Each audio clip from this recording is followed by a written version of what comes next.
Mbote na balandi nyonso tu ya Forum Info ndenge bomesana kolanda biso à travers le monde na Kinshasa na Congo en général na Afrique pe na ba continent nyonso tu ba congolais surtout vous avez éparpillé à travers les 5 continents to pesibino mbote mingi vous avez branché na chaîne Nabino Forum Info. N'hésitez pas, vous continuez toujours à s'abonner et puis à partager parce que vous avez que biso na Forum Info tout ça la bino musala ndenge sengeli surtout avec expérience il y a bandeko baso composé groupe de presse Forum Info.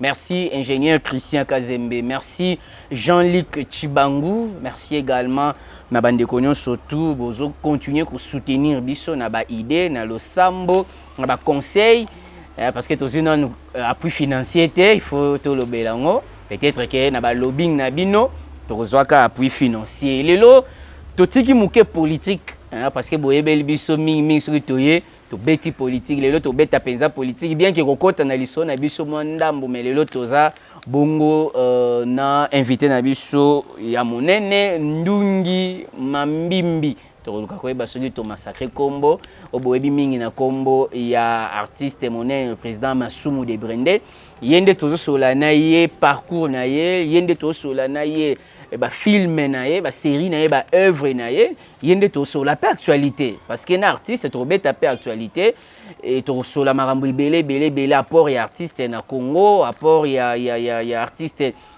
na mboka na biso na développement na éducation na nyonso tu wana voilà sans plus tarder tozosola na invité na biso président Mbote boyi malam na Forum Info mbote pe mbote na balandi na lobaki président Ndungi Mambimbi na massacre kombo Ndungi Mambimbi yangwana je n'ai pas de prénom étranger parce que Mindele Mokote bazana ba kombo na biso alors moi je ne vois pas pourquoi je dois porter des prénoms étrangers parce que j'ai compris que ezali une de il y a source il y a moyen oyo Mindele baza ko utiliser pour nous aliéner mentalement tout le monde a biloko ya biso ezama B o ya bango malamu effectivement c'est si on a kombo na prénom ezanini poste non ezanini pe poste no ezanini Ndungi et puis le prénom c'est Mambimbi.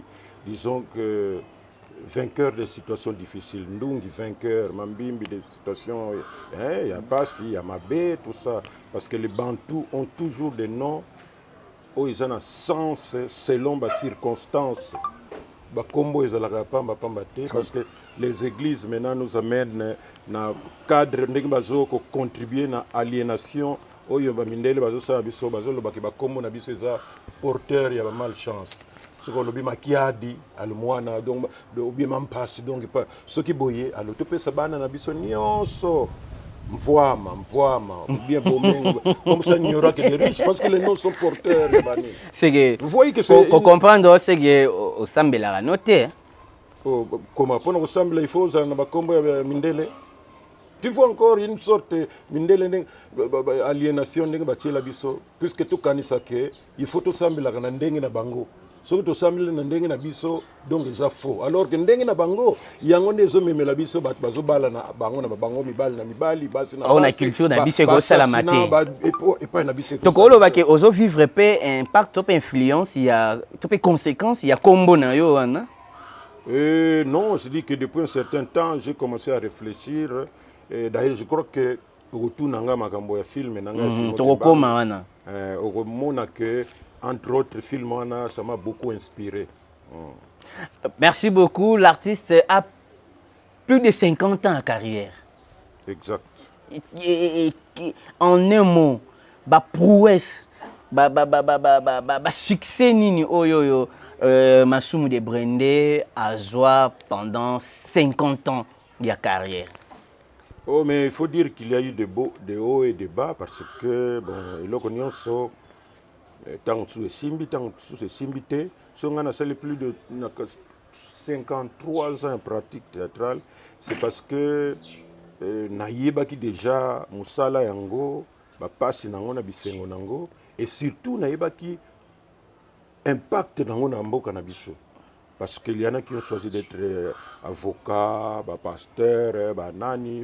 Mais ngai, en tant que comédien, j'ai compris que ce que nasali yango bien n'a contribué dans le changement positif et la mentalité de la population. Or, quand une population se comporte comme il se doit, bazo respecter mibeko mboka, bazo se comporter comme il se doit, eh bien, mboka wana ikende en avance. Donc, yangwana, pour na mosala nangai, c'est plus conviction nangai. Ndenge na olubaki na ibandeli, pasi na bisengo na mesana ki nango parce que mingi to banana bango mingi ba décourager na bango tout batika bakenda pe bakota ba faire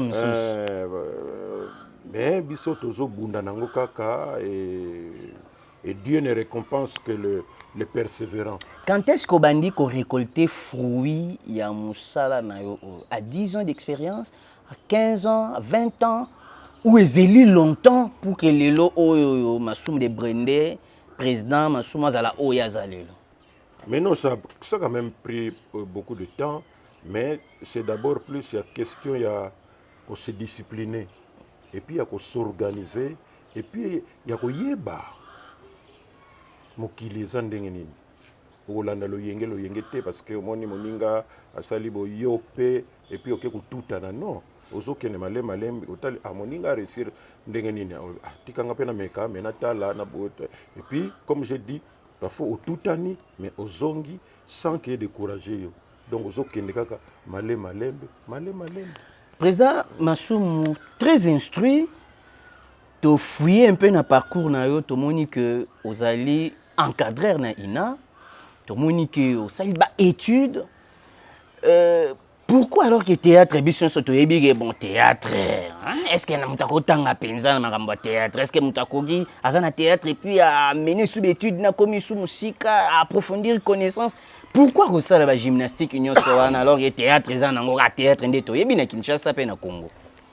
Bon, et ça c'est un destin parce que moi je suis un pédagogue, psychologue de formation. Avant tout, il y a entamé ma cours naïna, cours art naïna où j'ai fait le graduat en art et puis la licence en gestion et entreprise, gestion et administration des entreprises culturelles et touristiques. Donc, et ça. Parce que je suis un très bon enseignant. J'ai d'abord eu une formation d'enseignant à l'école primaire.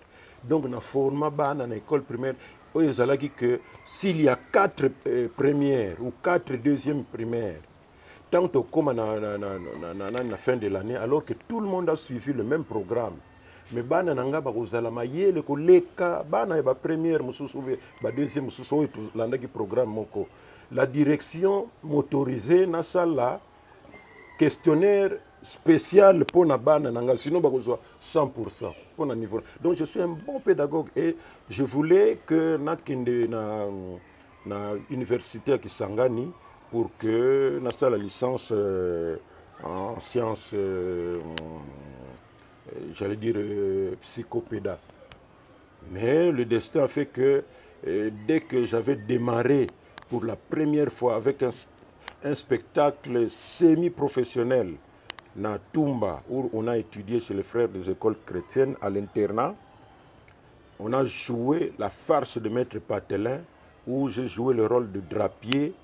Mais alors le frère directeur, un blanc, ce jour-là, à part autres, nous avons joué Nabiso avant, autres nous avons joué Moko, autres ont joué Moko, Nandenge Kakaboye. Mais cette fois-là, il voulait appliquer au Azakomona Napoto Kuna. Donc, décor professionnel, lumière professionnelle, costume professionnel. Donc, tant que ça, na mindele ba utaki na kolofuma, na lukala, na mbanzangungu.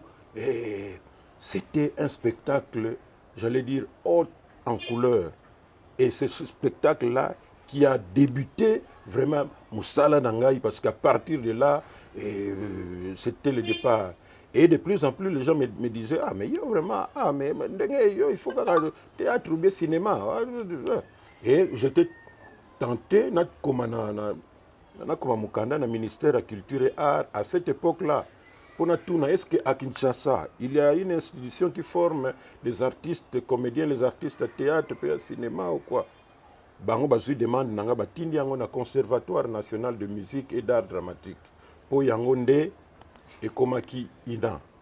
Ina nde ba répondre moi j'étais au Congo central, bazong silenga mukanda et nazi mukanda wana ba yebisinga ke ba test ezoko salema na eko sala test ba retenir ngai et to bandi wana ndenga kezalaka titre eko silisa bon na bandeko mosusu lokola maître Mwambayo ba yebi mikolo ya zana primature non na présidence de la République to silisa na ye jour moko na ina et bon et après na koti na groupe Salongo où j'ai fait 14 ans et puis na sali groupe na ngai moko mais ndenge ute koloba na ibandeli.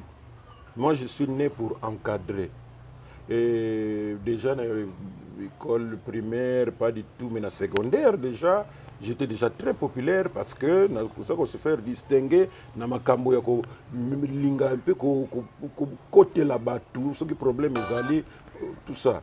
Et on a fait cela. À l'INA, j'ai été l'air on a bazobé en secrétaire sectionnaire il y a JMPR. Il y a étudié à l'INA. J'ai fait 2 mandats là-bas et mon tournio s'attend à l'INA na période na biso soko tunika ah non, en tout cas président Massoumou formidable. Tango ma association fédération nationale de théâtre et Bimi Awa, moi j'étais le coordonnateur de la FENAT ville à Kinshasa. De 1985 à 1990.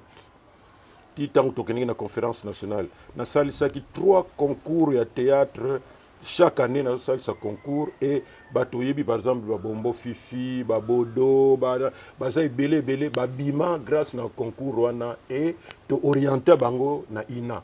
Et bazo ba formation wana lelo baza pe utile na société bazo appuyer pe musala bozo sala vous êtes devenus des collègues ya service ya musala ngo toki koloba que au regard il y a succès nyonso tout wana le président Massou Debrende a été utile pour la République démocratique du Congo, du Zaïre et puis aujourd'hui la République démocratique du Congo. Oui, exact, parce que beaucoup de gens, quand la société d'une manière générale, soit beaucoup de oui, que ça nous a interpellés. Nous étions ensemble là-bas avec les chefs Yemogazo là-bas. Vous voyez ce qu'il faut, vous voyez ce qu'il ne faut pas faire. Et na foyer nini bosala ki wana moi avec madame ça faisait 2 mois de l'obonagate mais tanga bozo jouer madame qui regardait dans son coin ngapé na coin et puis par hasard ba regarde na biso kasi yote et puis babani ko lobana donc il y a et puis comme je disais toujours contribuer dans le changement ya ba mœurs c'est-à-dire qu'on redresser ba mœurs pour que le peuple a se comporter positivement aussi qui sera pensate parce que les lots batebele ba mona que bon peut-être ça théâtre est faux à boire que melo mo ba seki mo pe insanité côté mais ndengo lobby théâtre na c'est beaucoup plus de responsables bazo landa bazo se retrouver secret zani secret d'abord parce que j'ai étudié ça à l'INA nayebi ko ça la part des choses et puis nayebi pourquoi nazo sala yango ezate kaka parce qu'il faut que le théâtre en Occident, on a un théâtre na bamboka na biso, objectif est à mon côté, bah circonstances pesant de mon côté parce que na poto, logo la bango bazaka na ba stress, belé trop de problèmes, ils se suicident, ils se pendent, tout ça, bazana besoin de théâtre yo, bah humour, bouffonnerie pour que bah se dépasse. Mais biso, nous avons plus besoin de théâtre de développement, théâtre de changement de mentalité.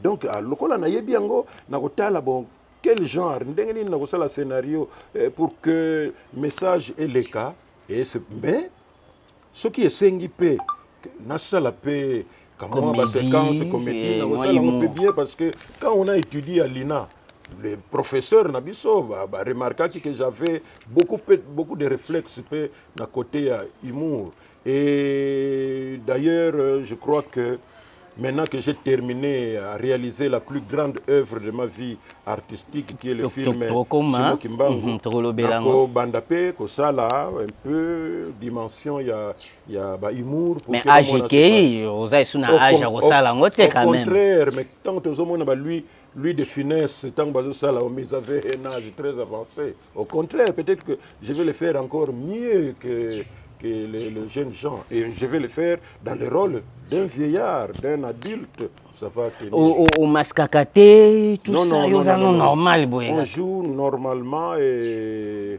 on n'aime pas que ça la parce que là, on est très loin de la réalité. Vraiment pour retracer. Mais vous encadrez, Salango, Bazanakati, Association nationale. Et voilà, il faut fêter toute journée de théâtre. Bien que Bengagi Forum un faute, mais tu as même une information surtout. Exact. Mais vous encadrez Bango, vous conseillez Bango ou vous déconseillez Bango pour ces mascacas. Et puis batunyo sobaye na musalango te par vocation. Bamusu baye nango balandika ka po bamoni banuista bazako sale loko moko te ou quoi bon ba mona ka bana ba TV yepa lingiba bana ko benga ka yesu tu bana basi peut-être que à cause de chance zo mobile na poto mobile peut-être que zo chance zo moi si na poto ba objectif pesa belé. Au lobby alors le 27 mars tout koleka to salsa ki journée munene. Mais comme objectif nabiso ezali encadrement professionnel et artistique ya ba comédien tout ça là qui atelier pour un renforcement ya ba capacité o ezala qui dirigé na professeur ya art dramatique na INA Elbas Manouana.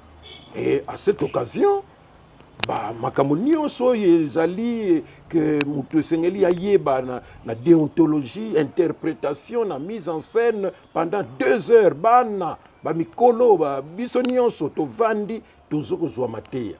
Et tous tiana comme tout le tout droit pour dire bokeba na bateni bana basi. Vous n'êtes pas là pour vous exposer. Boluka ba place mususu po bosala ngo kuna musala wana eza musala ya tina. Soki bosala ngo boye tozo diminuer valeur ya musala na biso. Tala boye attention na ba thème tozo utiliser, ba mot tozo utiliser.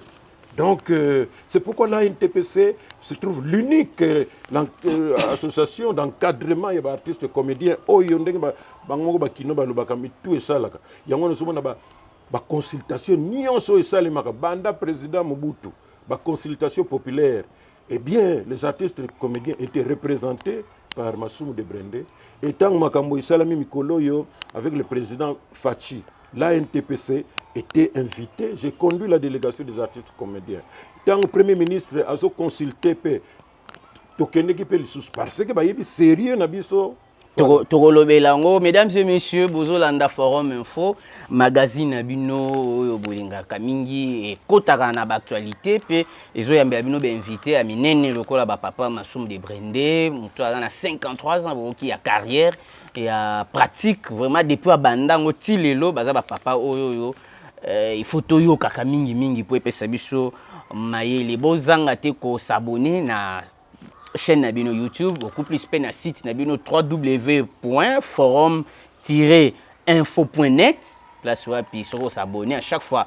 Christian Kazembe a publié l'article. À chaque fois, Jean-Luc Chibangu a publié l'article. Na boîte email nayo, l'adresse email nayo, on reçoit actualité, on a vraiment un côté na République démocratique du Congo parce que tous ana poto c'est la msala. C'est pour moi qui beaucoup soutenir biso. Tous ba moyen comme il faut. Tout ça là, et aussi tout ce là, peut ça la msala ngo ndenge et longo bani. Président Massoumou Olobi ba consultation surtout et ça la maka. ANTPC et représentera ba comédien congolais et puis ba pesa makanisi na bango. Mais ko tala dans la vie pratique Congo est sombré. Pas ses alliés.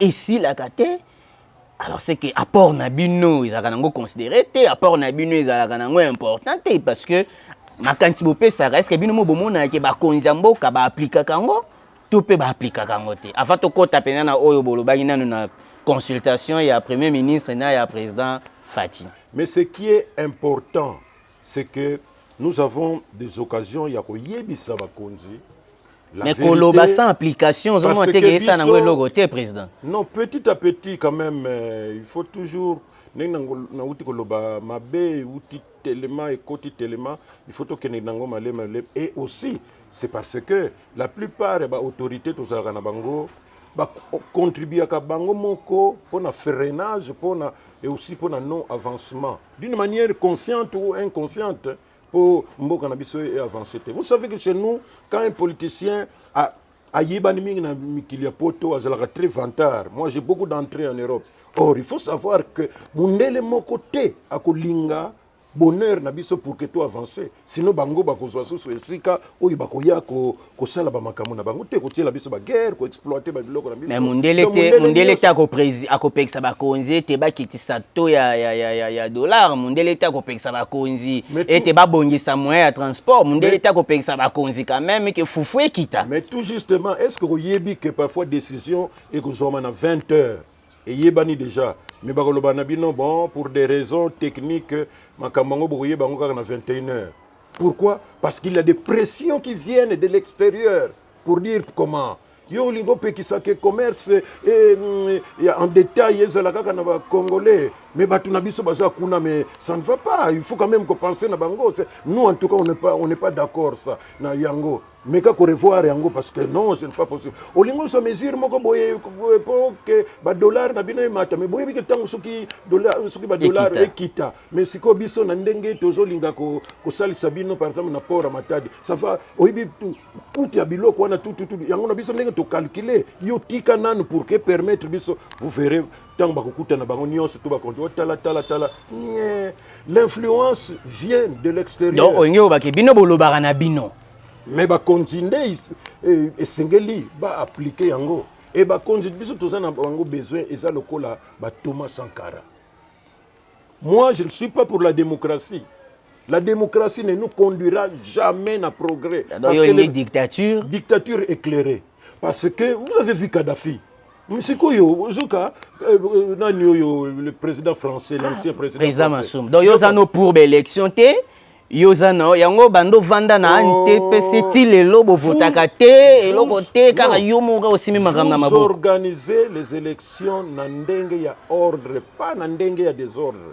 C'est-à-dire que pas n'importe qui ne peut venir parce que voyez bien que ici quand abino parfois ça calme mais il faut boyer oya zoya o bato bazoya dès que bakokoma wa et l'autre on se foire. Mais tout ce qu'elle peut kozwa bato bongo te en réalité na mboko yo. Voyez bien que beaucoup d'associations ne tiennent pas longtemps. Pourquoi? À cause de la démocratie, on va faire ça.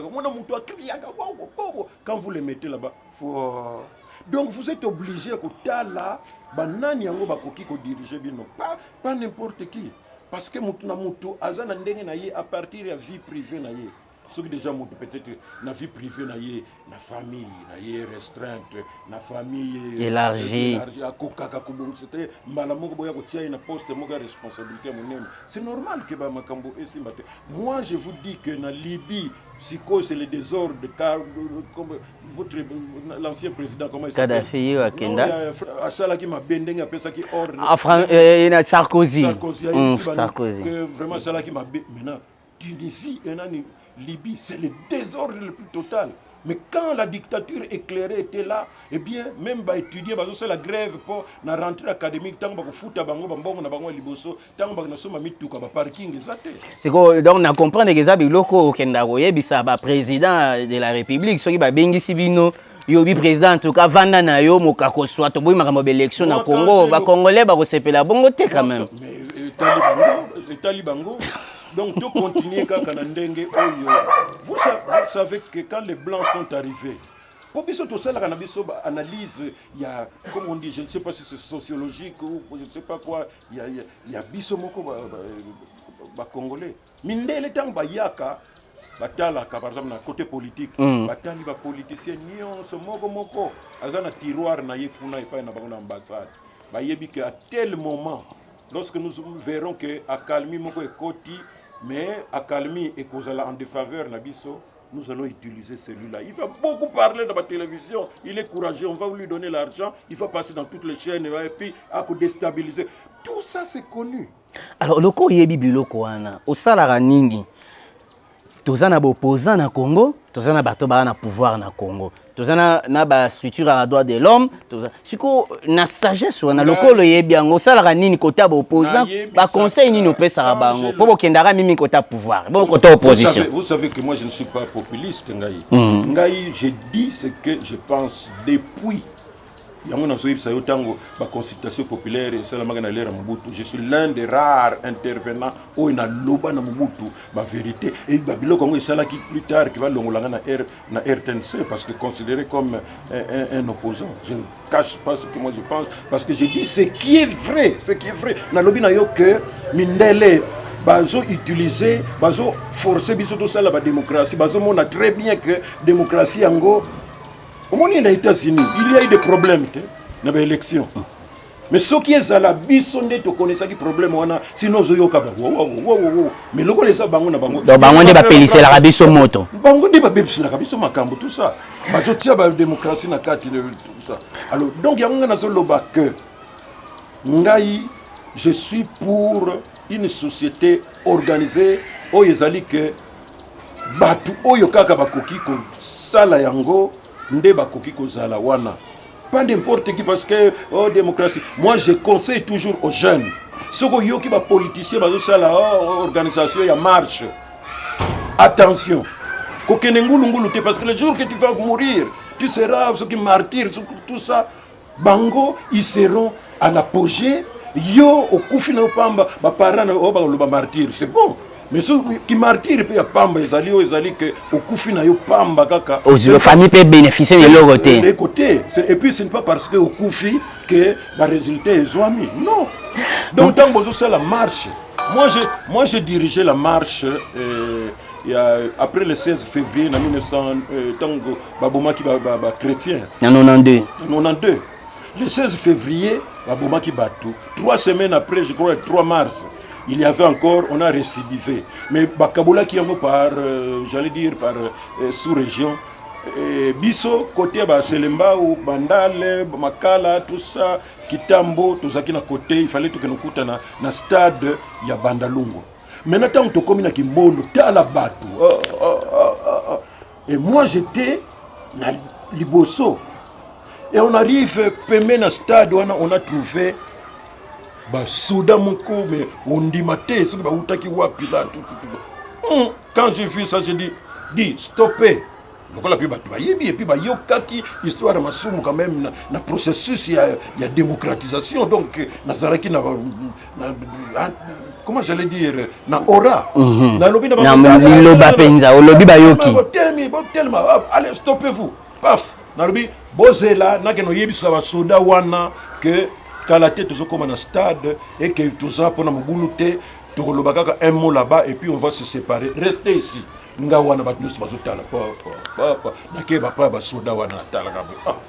tout cas, biso toujours marché mais toujours souvent dans biso na stade et puis tu repenses na biso. Soda wana ebisinga monsieur Masumu. Tozo ebisa yo soko ye na batu na yo. Oyi ko ye la bino awa etali bino. Bozonga. Ngabi OK na ye bandeko. Batouana balobi que soto ke oyeko yela biso etali biso. Comme on n'est pas venu pour se faire tuer. Or la démarche c'était de prouver à l'opinion que nous avons marché pour nos Makambouana. C'est ça l'essentiel. Ce n'est pas d'aller se faire tuer, se faire taper pour que Bamona que Yozane. Est-ce que Bobanga qui peut teli wa? D'abord Baluki na bino na bozongi pe. Non, parce que je suis aussi quelque part que parfois batumusu bazoka bambata na bango parce que bakufa kapamba parce que batia mutu makazi qui t'étue. C'est-à-dire que yo ningo que nous prouver des soldats wana. On dit que soldats sont bazana arme. Yo zoyela ya mais mutu yo mais mutu Papa Masumu na batiti wana mboki ko kendeli. Oyibi révolution senga rapé bateau batiaka mutu pe balobi boya te bango pe bakei. Mais ba révolution bomona na bapote wana tout ça bango basala kongo na ndenge na biso. Ako balo beta tout ça. Oyibi que moi je ne donne pas raison na ba soda we ba bomaka batwana. Mais je me mets parfois à leur place. Ozomona yanke muka zoya o yaza sportif, o yaza boxeur, o yazoya et yazoya pe. Donc ça près ko botolanga arme pinga iso ba botolanga arme. Tango na kozonga na musala kuna je serai condamné à mort parce que ce ko bongisi arme tout ça. Les temps ça le boya pour et qu'on soit peu mutu ata batumi bali bokufi mais il n'avait pas l'intention tant outi kuna mon pédor de parfois ba pesa qui était pour ya ko boma ba. Alors moi je connais tout ça, je ne peux pas vouloir que ba jeune ba kene ngulu ngulu wo bomeli di amba moko boyobie bomeli bisoki nino agene bazo pekisa bino bolingo kino beta ba soda. Non, dès que vous arrivez, il faut d'abord que vous allez content. Vous avez mobilisé un grand nombre, tout ça, vous dites, ah, dis, chers amis, toliga to koma tina isika boyeme à cette allure. Alors, pendant la journée, on a biso, c'est bien réussi. Et l'opinion internationale, nationale, que nous sommes contre, par exemple, l'avortement. Et nous pouvons rentrer à la maison.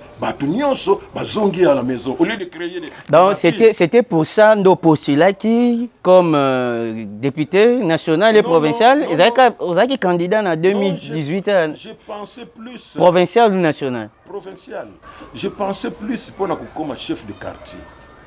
Mais pour comme chef de quartier, et que ça n'est à l'État, or moi je ne suis pas l'État, administration, comment on dit, je ne suis pas un administratif là. Un agent de l'État, donc moi il n'a comme ma place on les athées. Donc nous avons Luka moi parce que pour moi je dis que j'ai toujours rêvé dans un quartier le plus organisé de la RDC. Quartier Ninongwe. Nos quartiers n'habitent pas. Quartier Place Tozao. Oui. Et ça, les quartiers les plus organisés. Non, mon souhait a toujours été. Ah, ok. Organisant au malam. Donc, Batumio c'est un exemple du point de vue discipline. Batumio balobi et ça là qui bien dengue obi. Mais il note pour bateau et belé ba na politique ba limo hein. Batala na bango ezo sila. Azaki makasi libanda tango akoti député amoni akomi golia komela. Ba ide nyo sotu ya malamu bimisa wesili. Batumio ba deza et ça là qui pensa bien lokolo zwa kité. Non, on est ba opportuniste. Et puis qui dit que je n'ai pas quitté? Kaso c'est raté. Mais non. Je n'ai pas été proclamé. Mais tout ça. Est-ce que moi ici à Selimba aussi il y a est-ce que Moutoumoko a zali à Yébingaïté? Mais il s'agit que bon. Est-ce qu'on regrettera ou bien on regrettera? Non, je ne regrette pas parce que les lobby Moussala n'a là ils ont fait toujours n'ingisa occasion na s'adresser à la population. Alors Tozali na lobby la meilleure œuvre artistique il y a Vinayo, c'est-à-dire réalisation il y a film Simon Kimbangu. Conçu, produit, réalisé et joué dans le rôle principal par moi-même. Donc j'ai mis ensemble tout ce que j'ai appris à l'INA, tout ce que j'ai appris auprès de Fetchi Tengisana dans le groupe Salongo et dans le groupe Nangamoko Théâtre Plus. Nous tiens ensemble pour que Nabimisa œuvre wana qui m'a coûté beaucoup du point de vue énergie, du point de vue argent, du point de vue. Simon Kimbangu, m'a souligné ba bétal sauté. Bientôt 100 ans de pratique Kaki Mokili. Bazo célébrer en calamité dans mois avril là 100 ans. Ba Congolais ne trouvent rien à Simon Kimbangu, la vie est normale. Et là qu'on est tinda qui o s'inspirer, au ça la peut filmer à Simon Kimbangu pour gagner quoi à la fin? Quelle est la leçon? Qu'est-ce qu'on peut tirer dans le film? Montrez que vous avez perdu du temps au coquin que ça nous m'a sous présidence Massoum. Non, je n'ai pas perdu du temps. Au contraire, j'ai beaucoup fait. D'abord, je suis très fier d'être compté comme étant le premier réalisateur qui a filmé sur Simon Kimbangu. De deux, j'ai voulu que les intellectuels, surtout les politiciens opportunistes, qui, dans leur discours, la RDC, le pays de Kimbangu, sans connaître vraiment qui est Kimbangu. Donc, mon film, qui n'est pas religieux, mais il est historique, va donner l'occasion, entre autres, à ces politiciens-là, pour que on a cité Kawana, oh, mais quel message! Déjà en 1921, un villageois qui n'avait presque pas étudié, un catéchiste protestant, mais à une vision déjà en 1921 sur le fonctionnement de notre pays. Déjà en 1921, Azolobake, tôt ou tard, attendez-le, Tokozwa, indépendance Yambo Canabiso. En 1921, un noir, un villageois, un Congolais ne pouvait même pas penser à ça. Nous étions des esclaves de blancs. Mais lui avait déjà annoncé. Mais, Bato Balobilaka Bango Mingi, et ça peut malamu, Kwame Nkrumah au niveau ya Afrique, Senghor ou quoi, ce qu'on y est dans Mboka Nabiso, Lumumba, Kasavubu, même Cardinal Malula, Baiko Bandango, 1955-56, mais Bima na écran, dès que Balubaka, Lobelaka Bango, tout ça. Mais au Bangouni, Bazou Lobawana, Bazou Linakosala, Wana, tout ça. En 1921, un villageois, un certain villageois habitant Kamba avait déjà prédit cela. Mais c'est de l'histoire. Et les cas déjà, non? En 1964 ou 63, aux États-Unis, Martin Luther King, un noir américain, ayant constaté l'inégalité des races, Bovanda, un jour ou l'autre, égalité, Kozala, Bissonios, Tokobano, Kozala, Sikamoko, tout ça. Actuellement, il y a une journée réservée pour Martin Luther King. Mais ce message-là, loko la pepe faute na été alingaka bana koloba en se référant na Simon Kimbangu oya lobaka na 1921 et Simon Kimbangu a bien dit tant que nous avons indépendance na biso beaucoup de jeunes iront en Europe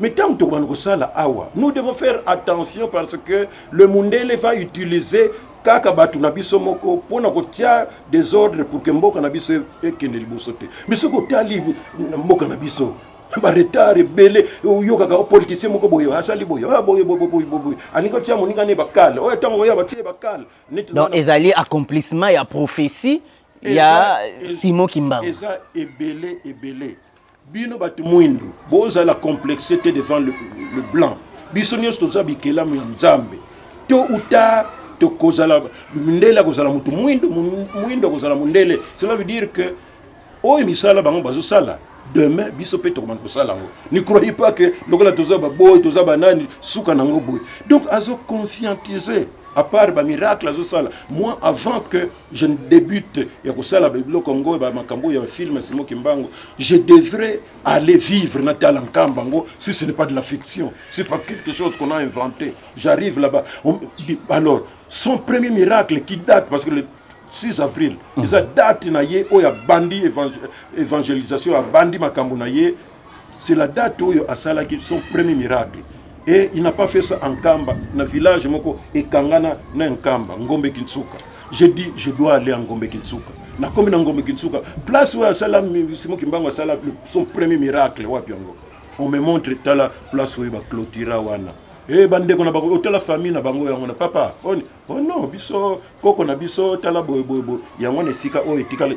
Donc des faits, mais biso batu mwindu soki okoti na lingomba d'abord mangomba tolingaka mingi oyo mindele basali mundele moko zaka na France na Belgique na États-Unis soka bandi koloba na babanini tout ça tout tango ko découvrir fanatique donc nyonso koloba na yo keba bakomo na yo za porteur à malchance keba koloba ntima na nzuzi te ntima nzuzi c'est démoniaque tout ça alors que biso to ça na mentalité na biso oyo ya authenticité mayelo bakoko na biso bapesa que soki oboti bana mibale confusion pour ezala te na mayele balobi biso na Congo central bakobenga oya liboso ntimba oya nzuzi ça n'a rien à voir na ba interprétation ba église ba yede biso tout ça ça vous permet quand vous avez dit ntimba pesa biso maye moi j'étais en train de le confondre ntimba donc nzuzi c'est celui qui est resté là-bas et na mayele na bango balobi quand les enfants sont nés de jumeaux ntimba nzuzi celui qui suivra s'appellera Landu.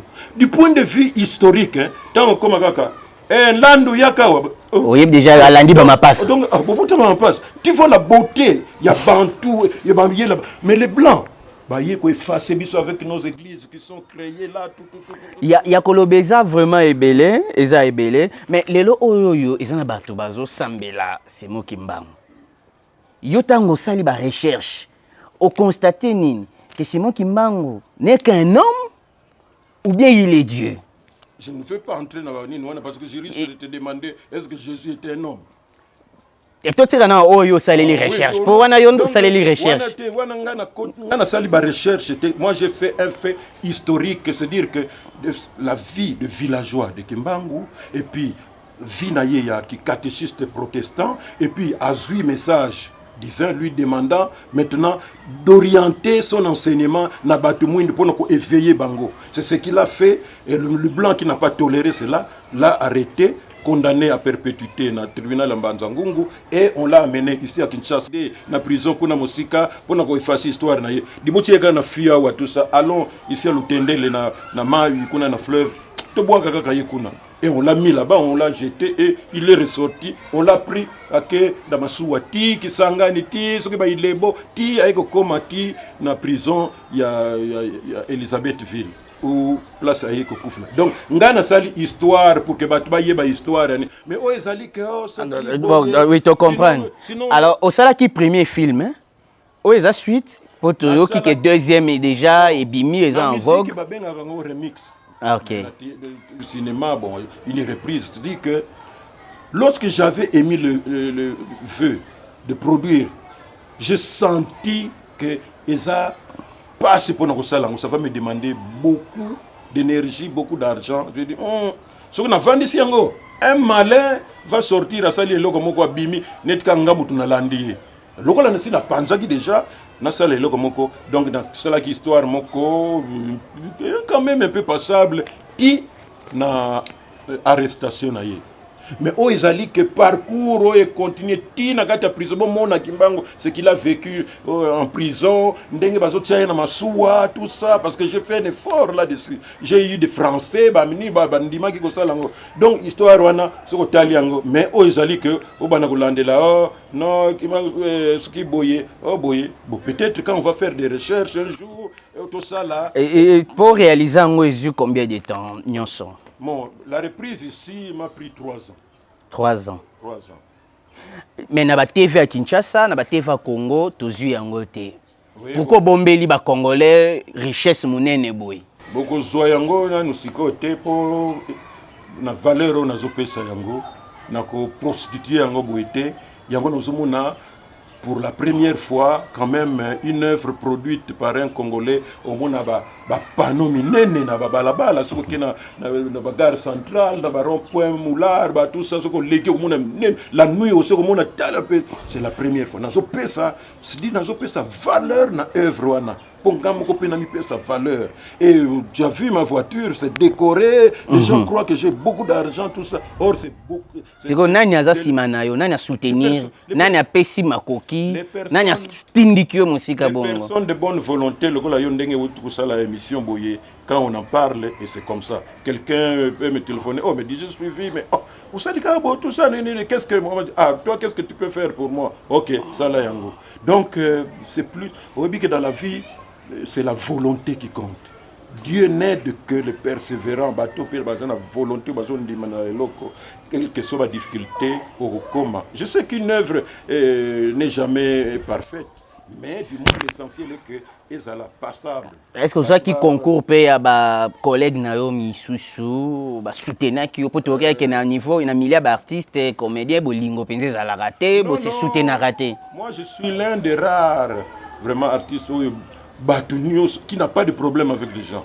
Les gens, en tout cas, ils ont du respect envers Nga parce que Nga Moko, c'est pas parce que je suis leur président, mais parce que je ne suis pas Moutoumoko, il y a confusion, bien polémique. Non, non. Donc, tant on a sali comme casting Nangaï, la joie qui est un certain nombre, tout. Mais puisque je vous ai dit que je suis psychopédagogue, je me suis dit, mais et là on a ça là, il y a un aspect didactique, il y a une formation. Alors maintenant, chaque scène qui va apparaître, il y a un message nango. Si je prends quelqu'un qui est trop populaire ou peut-être populiste, dès qu'il sort, c'est tout le monde qui crie. Et pendant ce temps, il y a un message et tu vas comprendre qu'est-ce qu'il est venu faire là-bas. Alors j'ai pris des gens, des bons artistes, un peu quand même, tout ça. Anonymat. Pas vraiment anonymat, mais qui peuvent... parce que tu sais, populaire, tout ça, mais ceux qui ont bimi, qu'est-ce qu'il va dire celui-là? Mais il va distraire. Donc il fallait tenir compte de tout cela. Et j'ai utilisé aussi mes propres artistes, comédiens, et puis j'ai utilisé d'autres villageois que je trouvais sur les sites de tournage. opesi morale okobanga te tala ide eza boye boye mekanano engana koko te mekanano et puis ok tosali yango. Et c'est comme cela. J'ai pu attraper quelques blancs, tout ça, qui ont accepté de jouer. Et voilà, ça fait la fierté du pays. Je crois que Kosolana, président Massoum de Brende, tu aussi ça le lote parce que Azapenza, mon nene katinaye, vie expérience, vie makamba kutani nango na mokili, vie au passo compter qu'on ça. Je crois que tu vas là prochainement. On compte toujours il y a forum Infomag pour toi et na ko place to soukeli. To continuer parce que je crois que les archives moi qui toko oyo tozo zoapé pa inaye et ko servir mokili mobimba mais toko mina souka vraiment les Christian Kazemba sinalenga ke toko mina souka bien ka bakise le ba minute mais parce que depuis a comme na mandefu délai a comme vraiment bien les choses qui donc toko mina souka. Alors un mot par rapport à conclusion. Il y a les Congolais basés à travers le monde, bazo landayo, ba Congolais basés na Kinshasa, basés na Congo, bazo landayo. Oyebsi bango nini poto sukisa. Bon, nakanisi comme toujours bato bakolanda mutuna mutakozala na analyse na ye, mais on a outi koloba c'est ce que moi je pense et qu'il ne doit pas être forcément pe likambo bino bokoki kolanda eza ba vie personnelle na ngai à part film. Si j'ai produit ce film-là, je l'ai réalisé, c'est parce que je voulais revaloriser un Congolais inspiré et courageux et à couper la prison et sans qu'il ait renoncé. Il fait la fierté du pays, de la race noire. Il fallait que tout ça, la promotion aille. Yonion, ce yoka film on a zala kirie, même aux ana lingomba na yo, ndenge na yo, doctrine na bino, ne fils que na histoire, oye ba yangopo, eza important. Yami balé ezali que ndenge na ute koloba tout à l'heure là, ngai na za na conception na ngai, il y a Afrique, il y a ba Congolais, tout ça. Je suis du Congo central. Dans mon province de Congo central, par exemple, ils ont dirigé. Ça n'avance pas alors que nous avons tous les atouts. Pourquoi? Parce que utilisons bisomoko pour nous désordre entre bisomoko. Et muto avandi wana bokotia bakal accueilli mandat ici bino bat bosali yango sepeli parce que bozana ba intérêt. Mais la population maintenant a perdre. Oya koya wana bakotika est tranquillité o bazaki liboso bakotia epika ka bakal résultat bakotala après 15 ans bozo sutuka eloko moko esalité. C'est pourquoi ngai nazali que ce que muto akomi wana paf bino nyonso même bozana vie contraire bopesa ba suggestion mais ne dérangez pas la personne botika mandat na ye ici là pour que muto mususu aya. Moi je suis pour la dictature éclairée parce que mindele tango bayaki basala ki analyse balobi ba congolais on ndenge baza boye ndenge to sali analyse na bango soki makama bitumba ba guerre batu bazaka chaud tout batu Équateur yango mona ki ba soda et belé na force armée na biso zaki ba soda les blancs avaient étudié ba salaka ba ngulu te ba yebake ndenge to fandi na bango tout ça pona makambo économie oyo makambo mbongo ko bomba ko gérer soko pesi yango na bato yo bokolela trop bopesa na ba Congo. Il y a un gouverneur, il bosse à banque, il y a bandele, ba Congo, ba tout ça parce que il faut qu'on y ait pas. Parce que on sont des soulards. Si on peut penser tout ça, distraction aux alentours. Oh, mais bisomoko rien. Tout l'an de la gangote. On confie. Je ne dis pas que Ezali est général, mais ce qu'on landeli, au moment que c'est vrai, au moment que c'est vrai. Un bon gestionnaire, lobaka trop, ezana kati ya biso. Nazo sukisa na bandeko nyonso oyo bakoki ko aider Massoum de Brende pour la promotion ya makasi ya film. Il faut sango papa Simon Kimbango comme partout. Je suis catholique moi, mais je suis sincère, je vous dis que dès que j'ai découvert Kimbango par le film de Feu Elebema et Konzo, eh bien je suis devenu fanatique de Kimbango, tout en restant catholique. Ma sincérité m'a poussé à reconnaître Makamwa Sala, ce villageois-là, en 1921, Oya Loba, tout ça. Et j'ai décidé de faire la promotion. Pour tout yeba, mindele ba pekisa biso to yeba histoire na biso moko. nous devons réécrire notre propre histoire. J'ai donné un point de vue. Non. Si vous êtes, comme vous dites, démocrate, alors que moi je suis la dictature éclairée, vous, démocrate, restez démocrate, laissez-moi dire ce que je pense. Et bien, tous ceux qui peuvent m'aider, pour la promotion, il y a un film, vous pouvez me contacter au plus 243 89 95 51 391 plus 243 89 95 51 391 na pesi mbote na ba ndeko nyonso bazolanda na poto na Canada kuna ba suraki ba bombo fifi na Europe K15, PDG K15, Bandouila Chilobo. Quand j'étais parti en France, en Allemagne, et Belgique, Moutou Azakotambu Sangai, comme on a eu Franck Moubilandjila, parce que là, on me disait, comme moi, à l'école gardienne. Et Franck Moubilandjila, je l'avais beaucoup dérangé. Et puis le président des Matadiens en France, là-bas, Dédé Mavala, et comment Dédé Mabiala. Et puis Awana Mboka Nabiso, Mboka Nyonso Zana Bakonzi Nango, le président de la République, la première dame, le gouverneur Nabiso, Chantine Ngobila, son adjoint, le double brassoir Nero Mbungu et gouvernement de Bango, et le chargé de Charles Mbutamuntu. Charles Mbutamuntu. Charles Mbutamuntu. Babenge mufinu kwa ngaba. Babenge mufinu kwa ngaba. Moi je ne suis pas de ngaba, mais nayebi que oza pour tout le monde. Moi je suis à Selemba. Et puis ba film no pe ko goleka. On peut to lexa ya muyombe gauche déjà. Donc to lexa pe ba film papa Masumu de Brende. Pas de problème. Ya za mutabatu ndengo lobi wana yoki.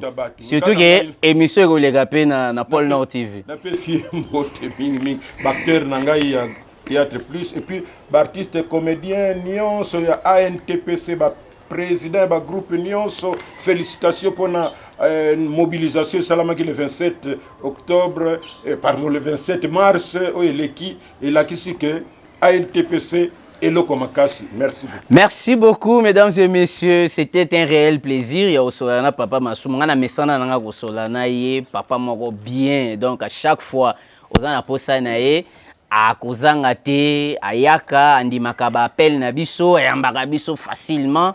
Nazaki na bomma to solana nzela ti lelo to salina émission do papa moko bien azana besoin appui na biso ba congolais ana besoin ya lisungi na biso ba congolais pour que promotion à film a sali total on a ba TV na biso total on a ba plateforme nyo surtout et osunga biso. C'est comme ça que mboka na biso ekende liboso. Merci beaucoup Christian Kazembe. Merci beaucoup. Merci Jean-Luc Chibangu. Merci Bakonzi na ngai ya Forum Info ezande bino. Merci. Na musaki toko bozo sala. Bo s'abonner na www.forum-info.net.